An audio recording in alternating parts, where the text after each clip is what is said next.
Dear students, this is e-content for the program Bachelor of Social Work, Semester 1 of Mangalore University. The subject is Basic Sociological Concepts and session number is 12.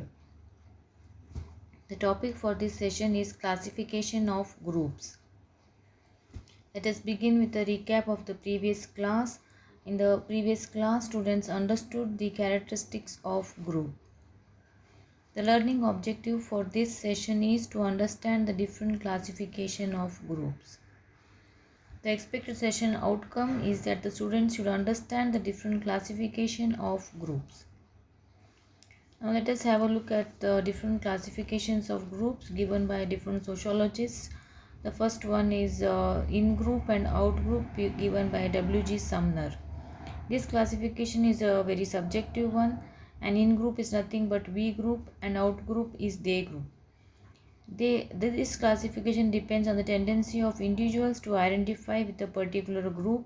The groups with which the individual identifies himself are his in-groups such as his family, tribe, college, occupation, etc. All other groups to which he does not belong are his out-groups. For example, a person belonging to Hindu religion might identify with all people belonging to Hindu religion as an in-group and people belonging to other religions as out-group. The second classification is involuntary, voluntary and delegate groups by Dwight Sanderson, and third classification is involuntary and voluntary groups by Charles A. Elwood. This classification is on the basis of structure such as involuntary, voluntary and delegate groups. An involuntary group is that to which man has no choice, which is based on kinship such as the family, tribe or clan. A voluntary group is one which a man joins of his volition or his own choice. At any time he is free to withdraw his membership from this group. A delegate group is one to which a man joins as a representative of a number of people either elected or nominated by them. The next classification is institutional groups and non-institutional groups by Charles A. Elwood. Institutional groups are mostly permanent in nature and include church, state, caste, the school and so on, while the non-institutional groups are temporary in nature and include groups such as crowds, mobs, public audience and so on. The next classification is territorial groups and non-territorial groups by Park and Burgess. Park and Burgess have distinguished between territorial groups, for example communities and states, and non-territorial groups, for example classes, castes, crowds and public. The next classification is given as crowds, groups and collectivities. Crowds are described as loose, textured and transitory. Groups, aggregations are of long duration and abstract collectivities are such as state or a church.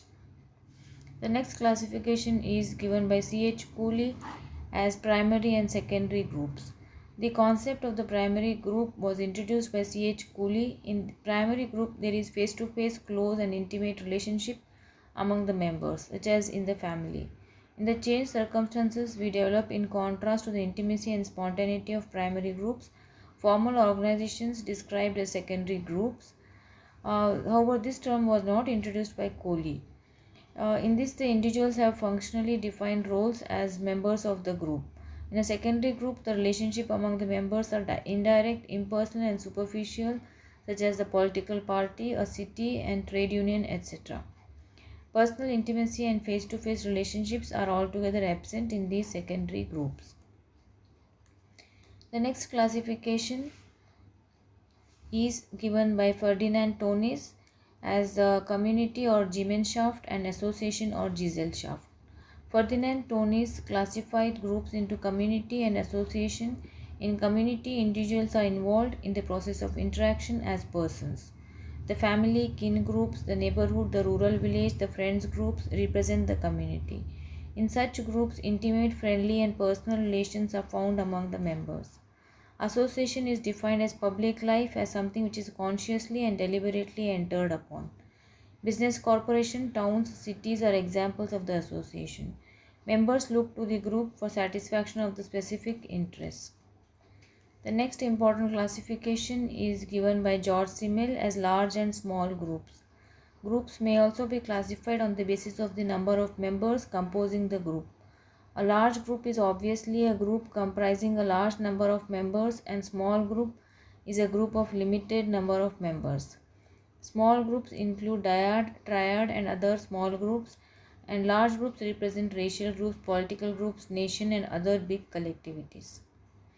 The next important classification is by Giddings as genetic and congregate groups. The genetic group is the family in which a man is born involuntarily, and the congregate group is the voluntary group to which he joins voluntarily. The next important classification is by P. A. Sorokin and Miller as vertical and horizontal groups. The vertical group includes persons of different strata or statuses, but the horizontal group includes persons of the same status. A nation, for instance, is a vertical group, while a class represents horizontal grouping. The next classification is given by George Hazen as unsocial groups, pseudo-social groups, antisocial groups, and pro-social groups. The unsocial group is one which largely lives to itself and for itself and does not participate in the larger society of which it is a part. It does not mix up with other groups and remains aloof from them, but it never goes against the interests of the larger group. A pseudo-social group participates in the larger group of which it is a part, but mainly for its own gain and not for the greater good. An antisocial group is one which acts against the interests of the larger group of which it is a part. A pro-social group is the reverse of the antisocial group. It works for the larger interests of the society of which it is a part. There are many other classifications such as social groups, social categories, social aggregate, organized groups and unorganized groups, congregated groups and dispersed groups, majority groups and minority groups, open groups and closed groups, independent groups and dependent groups, formal groups and informal groups. So now let us have a look at the session summary. So different sociologists have given different classifications of the groups based on different criteria as observed in the earlier slides. Let us have a look at the multiple choice questions. The first question says the classification of groups into in-group and out-group has been given by A. W. G. Sumner, B. Charles A. Elwood, C. P. A. Sorokin, D. Park and Burgess, and the right answer is A. W. G. Sumner. Second, the classification of groups into voluntary groups and involuntary groups has been given by A. W. G. Sumner, B. Charles A. Elwood, C. P. A. Sorokin, and D. Park and Burgess, and the right answer is B. Charles A. Elwood. The third MCQ is the classification of groups into horizontal groups and vertical groups has been given by A. W. G. Sumner, B. Charles A. Elwood, C. P. A. Sorokin, D. Park and Burgess, and the right answer is C. P. A. Sorokin.